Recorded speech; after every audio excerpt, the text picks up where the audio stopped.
एक प्रश्न उठता है कि हल्द्वां पिंगला कौन थे और जवाहर में कहाँ से आए। एक प्रश्न आता है, उससे पहले कहाँ से आए या वहीं ये मूल निवासी थे। तो इतिहासकारों ने ये बहुत सारे शोध करके ये स्थापित कर दिया है कि न केवल पर्वतीय क्षेत्र में बल्कि उत्तर भारत के क्षेत्र में बहुत दूर दूर तक उस समय नाग वंश का यहाँ राज्य था।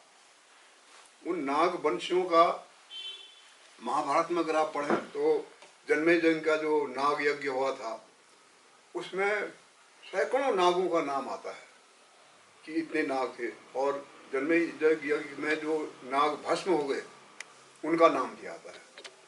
तो महाभारत में जो नाग लोग, नाग का मतलब ये सर्प से नहीं है। नाग का मतलब मनुष्य जाति जो नाग की पूजा करते थे उनको नागवंशी कहा गया। एक तो ये कारण था। दूसरा है, नाग लोगों का चरित्र था कि वो गुफाओं में छिप जाते थे, जैसे नाग जो गुफाओं में छिप जाता है उसी तरह से, इसलिए उनको नागवंशी कहा गया। तो उन नागवंशियों में महाभारत में दो नागों का भी जिक्र आता है, एक हरिद्रिक नाग और एक पिंगलक नाग। तो मुझे ऐसा लगता है कि यही हरिद्रिक और पिंगलक नाग ही बाद में हल्द्वां और पिंगलवा हुआ जो जोहार में आया। वो नागवंशी थे, उनका चरित्र भी नागवंशी है, क्योंकि उनका दुश्मन जो था, जो पुरु नामक जो दैत्य आया जो उनको खाने के लिए, वो गरुड़ था, गरुड़ रूप में। तो गरुड़ जो है, गरुड़ और नाग के आपस में दुश्मनी का ग्रंथों में जिक्र आता है। वो उच्च सर्वा जो इंद्र का जो घोड़ा था उसकी पूंछ के रंग पर जो कद्रू और बिंता जो दक्ष प्रजापति की पुत्रियां थी उन पर वो लगा, बाजी लगा, उन्होंने दाव खेला तो उसमें बिंता हार गई। तो उसको, क्योंकि कद्रू के जो पुत्र थे नाग का रूप धारण कर लेते थे, इंद्र के घोड़े पर चिपक के वो काले रंग का हो गया, तो ये हार गई। तो गरुड़ ये का लिखा गया है, नागों को अपने पीठ में लेके ये नागों को इधर उधर ले जाना पड़ा। बाद में जब इनका ये पता चला कि ये साजिश थी तो नाग और गरुड़ की बेईमानी से तब से शुरू हुआ। तो हो न हो ये जो थे हल्द्वां पिंगलवा, ये नाग जोहार में उस समय बसे होंगे। और इसके अलावा आपके मानस खंड में, स्कंद पुराण के मानस खंड में शिखर भनार का जो पर्वत है उसका बहुत लंबा उसमें वर्णन आया है। उसमें ये कहा गया है कि शिखर के दक्षिण में कुछ नजदीक ही एक पिंगलक नाग है जिसकी पूजा वहाँ होती है।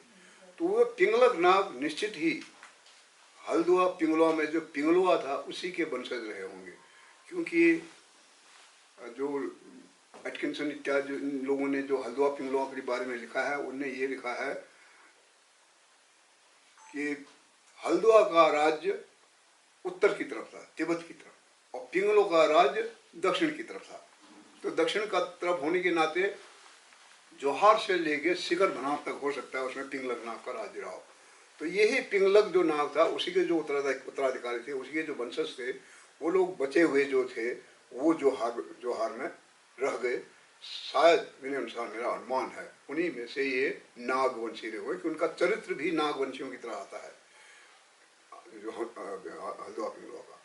और क्योंकि वह तांत्रिक थे तो उसके बाद हल्द्वां पिंगलवा के बाद ये आए पंजवारी, जिनको पौन ज्वारी, पौन धर्म का अनुयायी थे, वो तंत्र विद्या से काम करते थे।